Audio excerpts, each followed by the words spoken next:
Selamat pagi anak-anakku semua. Bagaimana kabar kalian? Salam sehat selalu ya. Nah, tentunya kalian sudah berdoa ya untuk memulai aktivitas kita pada pagi hari ini ya. Hari ini kita akan meneruskan pembelajaran kita untuk tema 1, subtema 1, pembelajaran yang ke-5 dan ke-6. Oke, bagaimana? Sudah siap kalian untuk belajar? Mari kita belajar.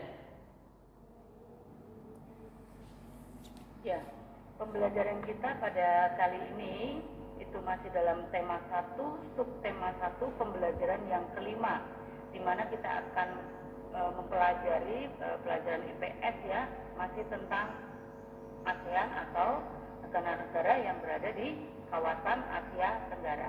Oke, kita mulai. Untuk menjaga stabilitas di kawasan Asia Tenggara, dibentuk organisasi yang bernama ASEAN. Unsur geografis adalah keadaan alam di muka bumi yang membentuk lingkungan hidup manusia. Nah, unsur geografis itu meliputi apa saja? Unsur geografis meliputi bentang alam, letak, luas, batas, dan iklim. Unsur geografis merupakan salah satu objek geografis. Nah, objek geografis itu digolongkan menjadi dua, yaitu objek geografis fisik dan objek geografis non-fisik. Jadi ada dua ya, fisik dan non-fisik.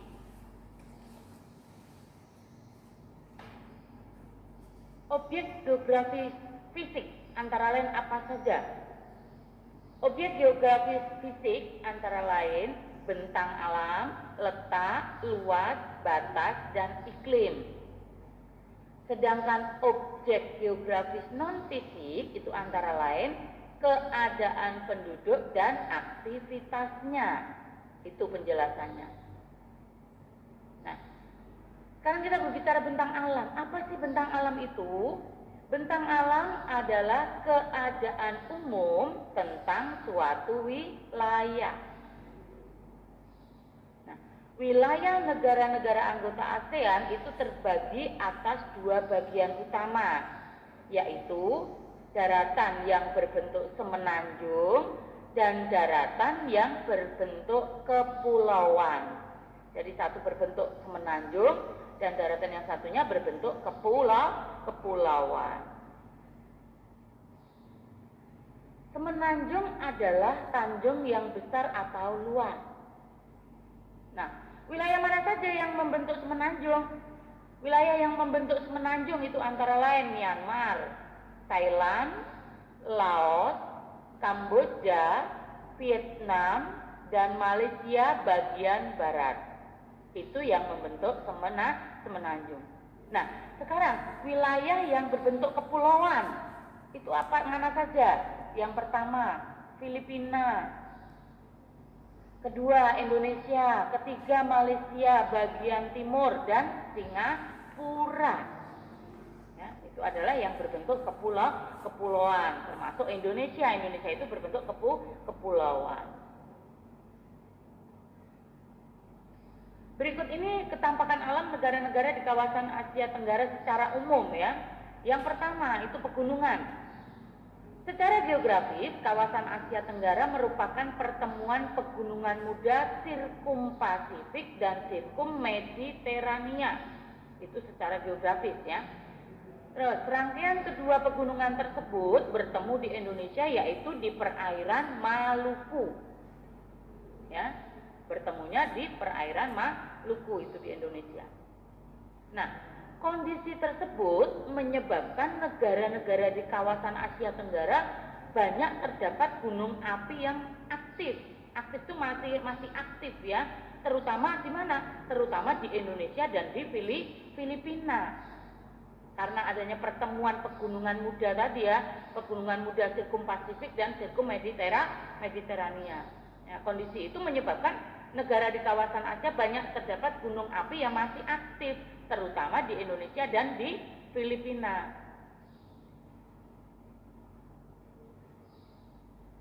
Sekarang yang B. tentang dataran rendah. Di Indonesia terdapat di timur Sumatera, di pantai utara Jawa, dan di selatan Papua. Kalau di Malaysia itu terdapat di Semenanjung Malaka.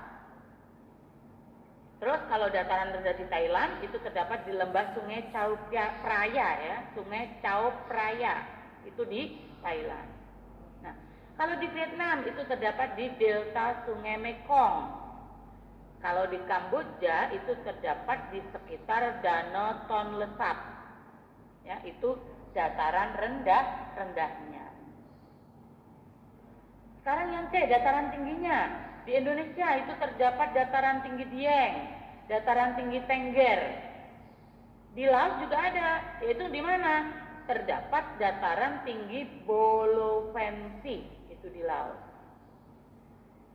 Terus di Thailand pun juga ada dataran tinggi, yaitu dataran tinggi Korat. Sedangkan di Vietnam itu terdapat dataran tinggi Tonkin. Untuk letak astronomisnya, ya, perhatikan baik-baik, letak astronomis itu adalah letak yang didasarkan pada garis lintang dan garis bujur. Nah, letak astronomis Asia Tenggara adalah 28 derajat LU itu lintang utara, sampai 11 derajat LS itu adalah lintang selatan, dan 92 derajat bujur timur sampai 141 derajat bujur timur. Ya. Jadi berbeda dengan letak astronomis Indonesia ya, jangan disamakan ya. Ini adalah letak astronomis Asia Tenggara. Karena kita belajar tentang Asia Tenggara. Paham ya? Oke. Yang berikutnya letak geografis Asia Tenggara itu berada di 3 perairan. Yaitu yang pertama Samudra Hindia dan Teluk Benggala, yang kedua Laut Cina Selatan di utara, yang ketiga Samudra Pasifik di timur. Itu berdasarkan letak geografis Asia Tenggara, berada di 3 perairan.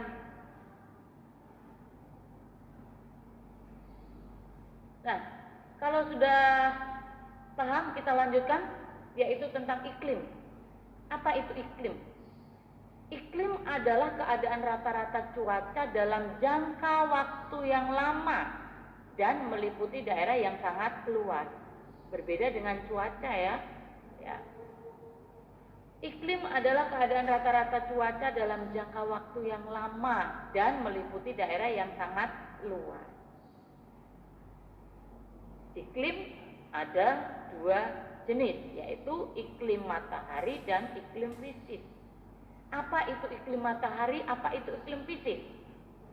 Iklim matahari adalah keadaan iklim yang didasarkan pada letak suatu wilayah terhadap garis astronomis. Ya, keadaan iklim yang didasarkan pada letak suatu wilayah terhadap garis astronomis. Sedangkan iklim fisik itu adalah keadaan iklim yang ditinjau dari keadaan fisik muka bumi dan wilayah perairan. Ya, itu perbedaannya antara iklim matahari dengan iklim fisik. Kalau iklim matahari didasarkan pada letak suatu wilayah terhadap garis astronomis. Kalau fisik itu ditinjau dari keadaan fisik muka bumi dan wilayah perairan. Wilayah Asia Tenggara secara astronomis terletak antara 28 derajat lintang utara sampai 11 derajat lintang selatan. Ini berarti wilayah Asia Tenggara itu berada di daerah yang beriklim tropis. Nah, bagaimana ciri-ciri iklim tropis di Asia Tenggara? Ciri-cirinya yang pertama, curah hujannya tinggi karena pengaruh adanya angin muson barat. Yang kedua, suhu udaranya panas. Karena apa? Karena berada di dekat garis ekuator. Beberapa iklim fisik di kawasan Asia Tenggara adalah sebagai berikut. Yang pertama iklim laut, yaitu iklim yang dipengaruhi oleh angin laut. Yang kedua iklim gunung, yaitu iklim yang dipengaruhi oleh adanya gunung-gunung yang tinggi. Yang ketiga iklim dataran rendah, yaitu iklim yang dipengaruhi oleh adanya dataran rendah yang terbesar di kawasan Asia Tenggara. Setelah berbicara tentang iklim, peta secara astronomis dan geografis Asia Tenggara, sekarang kita akan belajar tentang sumber daya alam negara-negara ASEAN, ya. Nah, sumber daya alam negara-negara ASEAN itu dapat digolongkan sebagai berikut. Yang pertama tanah, yang kedua hutan atau flora dan fauna, yang ketiga perairan, dan yang keempat adalah tambang. Ya, tanah, berbicara tentang tanah. Tanah ada tanah vulkanik, ada juga tanah aluvial. Tanah aluvial itu adalah tanah endapan, ya. Tanah vulkanik merupakan jenis tanah hasil proses vulkanisme, yaitu dari gunung berapi. Nah, biasanya tanah vulkanik itu subur, sehingga sangat baik untuk pertanian. Nah, kalau tanah aluvial atau tanah endapan itu merupakan jenis tanah yang dibawa dan diendapkan oleh aliran sungai. Tanah aluvial juga subur sehingga sangat baik juga untuk pertanian. Ya, kalau tadi kita sudah berbicara tentang sumber daya alamnya, sekarang kita akan berbicara tentang keadaan alam negara-negara ASEAN. Nah, negara yang pertama yang akan kita pelajari adalah Indonesia. Indonesia berada di antara dua benua, yaitu benua apa? Ya, benua Asia dan benua Australia. Indonesia juga diapit oleh dua samudra, yaitu samudra, iya pinter, Samudra Hindia dan Samudra Pasifik. Nah, gunung berapi yang masih aktif di Indonesia itu antara lain Gunung Krakatau, Gunung Merapi, Gunung Kelot, ya, dan masih banyak lagi, ya. Nah, seperti berita kemarin, ya, baru saja, ya, tuh Gunung Merapi, ya, mengeluarkan asap kembali. Nah, itu berarti menandakan bahwa Gunung Merapi itu masih aktif. Negara yang kedua yang akan kita pelajari yaitu adalah Malaysia. Siapa yang pernah pergi ke Malaysia? Ada tidak kalian? Ada? Bagus kalau ada, ya. Kalau belum ada nanti. Kalau kalian sudah kerja, ya, boleh jalan-jalan ke Malaysia. Oke. Malaysia dikenal dengan nama negeri jiran. Malaysia terdiri atas dua kawasan utama yang dipisahkan oleh Laut Cina Selatan di Semenanjung Malaka dan di Pulau Kalimantan. Jadi dekat, ya, dengan Indonesia, ya, Malaysia, ya. Puncak tertinggi di Malaysia adalah Gunung Kinabalu, yaitu sekitar 4.101 meter ketinggiannya, ya. Jadi tinggi sekali, ya. Kita aja tidak nyampe 2 meter, ya, tingginya. Nah, di sini tingginya 4.101 meter, ya. Itu setinggi apa kalian bisa bayangkan. Negara yang berikutnya yaitu Singapura. Singapura juga masih dekat-dekat saja, ya, kalian boleh jalan-jalan kalau sudah COVID-nya berlalu, ya. Oke. Singapura adalah negara kepulauan dengan luasnya 697,1 km persegi. Jadi tidak begitu luas sebetulnya, ya, tidak begitu luas. Nah, lokasi tertinggi di Singapura berada di Bukit Timah, ketinggiannya 164 meter. Itu Singapura, ya. Tapi sangat terkenal, ya, Singapura. Bahkan orang sering jalan-jalan saja ke Singapura, ya. Pengen sekali sih. Kalian pengen tidak jalan-jalan ke Singapura? Pengen, sama memnya juga pengen. Oke, negara yang berikutnya yaitu adalah Brunei Darussalam. Brunei Darussalam dikenal dengan sebutan negara petrodolar. Wilayah paling tinggi di Brunei adalah Bukit Pagon. Dan wilayah Brunei dikelilingi oleh wilayah Malaysia. Negara yang berikutnya adalah Thailand. Thailand berbatasan dengan Laos dan Kamboja di sebelah timur. Wilayah selatan berbatasan dengan Malaysia dan Teluk Siang. Di sebelah barat berbatasan dengan Myanmar dan Laut Andaman. Di sebelah utaranya berbatasan dengan Myanmar dan Laos.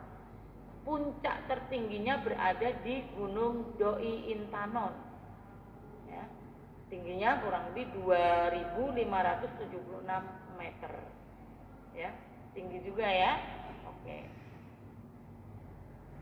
Yang berikutnya yaitu adalah negara Filipina. Filipina merupakan negara kepulauan dengan jumlah pulaunya kurang lebih 7.107 buah. Ya, banyak ya, banyak. Pulau yang besar adalah Pulau Luzon di sebelah utara dan Pulau Mindanao itu di sebelah selatan. Gunung tertinggi di Pulau Luzon itu adalah Gunung Mayon, sedangkan gunung tertinggi di Filipina sendiri adalah Gunung Apo, yaitu di Pulau Mindanao. Filipina dilalui oleh deretan pegunungan Sirkumpasifik. Ya, sekarang beralih ke Vietnam. Vietnam berbatasan dengan Cina di utara, Laos di sebelah barat, Kamboja di barat daya, dan Laut Cina Selatan di sebelah timur. Puncak tertingginya adalah Gunung Pansipang. Itu berada di Provinsi Lao Cai. Yang berikutnya, Kamboja. Kamboja berbatasan dengan Thailand di sebelah barat, Laos di utara, Vietnam di timur, dan Teluk Thailand di selatan. Penampakan alam yang menarik berupa daratan Lakus Rin. Daratan ini terbentuk akibat banjir di Tonle Sap. Puncak tertingginya adalah Gunung Phnom Aural. Yang berikutnya Laos, berbatasan dengan Myanmar dan Cina di barat laut, Vietnam di timur, Kamboja di selatan, dan Thailand di barat. Puncak tertingginya adalah Gunung Pho Bia. Laos dikenal dengan sebutan Blue Country, yang berarti negara yang tidak memiliki laut dan terjepit atau dikelilingi oleh beberapa negara. Sungai besar yang mengalir di Laos adalah Sungai Mekong dan Ngung. Nah, anak-anakku sekalian, itu tadi kita hanya sedikit mempelajari tentang sumber daya di Asia Tenggara dan keadaan alamnya ya. Nanti akan dilanjutkan lebih lagi di pembelajaran yang berikutnya. Nah, sekarang dari IPS kita akan beralih tentang patung. Masih ingat kemarin pembelajaran tentang patung? Ya, masuk ke pembelajaran SBDP. Kemarin sudah dijelaskan juga bahwa patung itu termasuk karya seni rupa 3 dimensi. Seni patung adalah penuangan ekspresi, ide, dan gagasan ke dalam karya seni rupa 3 dimensi. Seni patung sudah berkembang sejak lama di berbagai negara, seperti di Yunani, India, Kamboja, Cina, dan Mesir. Perkembangan seni patung di Bali dirintis oleh Inyoman Cokot yang dibina oleh seniman R. Bonnet dan Walter Spitz sekitar tahun 1940-an. Patung di Bali masih tetap mengambil tema dari Ramayana dan Mahabharata, ya. Itu cerita pewayangan ya, cerita Ramayana dan Mahabharata. Nah, Garuda Wisnu Kencana. Apa itu Garuda Wisnu Kencana? Garuda Wisnu Kencana itu merupakan satu-satunya patung pada masa kini yang mengangkat citra patung Bali secara nasional dan internasional. Patung figuratif yaitu patung potret diri atau sosok manusia tertentu yang dipatungkan. Patung dapat terbuat dari kayu, dari gips, dari tepung juga bisa, dari sabun ya, dan lain-lain. Kemarin juga sudah kita pelajari di materi yang sebelumnya. Nah, contoh-contoh patung pun juga kita sudah pelajari ya. Nah, di sini ada beberapa contoh patung bersejarah yang ada di Jakarta, antara lain Monumen Nasional atau biasa kita sebut dengan Monas. Ada juga patung Selamat Datang di Bandara Hotel Indonesia. Ada juga patung Dirgantara. Ada juga patung Jenderal Sudirman. ada juga patung pembebasan Irian Barat, dan juga ada Tugu Proklamasi. Ya, nah patung bisa berupa tokoh pahlawan, bisa juga berbentuk hewan, bisa juga berbentuk dewa-dewi, ya, atau momen-momen tentang suatu peristiwa. Kemarin sudah kita jelaskan juga di materi yang sebelumnya. Nah, ini adalah contoh ya, ini hanya contoh-contoh patung ya. Di sini ada patung pembebasan Irian Barat. Ini sejarah masa lalu ya tentang pembebasan Irian Barat. Terus kalian lihat juga ada patung selamat datang. Terus yang di bawah tentunya kalian sudah pernah melihat mungkin ya, dan bahkan mungkin kalian sudah berkunjung ya untuk Monumen Nasional ya atau Monas ya, karena dekat di wilayah kita. Ya, sekarang dari pembelajaran kelima kita ke pembelajaran yang keenam. Lagi-lagi kita akan berbicara tentang IPS lagi, yaitu tentang aktivitas penduduk yang terkait dengan kondisi alam. Yang pertama adalah pantai. Pantai adalah perbatasan antara daratan dan lautan. Nah, tumbuhan yang hidup di daerah pantai apa saja? Antara lain yang jelas pohon kelapa, pohon bako dan ganggang. Pohon bako itu biasanya untuk apa?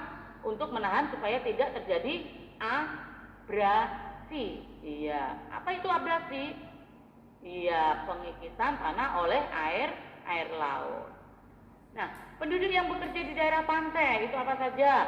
Ada nelayan, ada yang menjual souvenir, ada tour guide, ada petani garam, bisa juga di sektor perikanan, dan juga bisa di perkebunan kelapa. Itu yang ada di daerah pantai.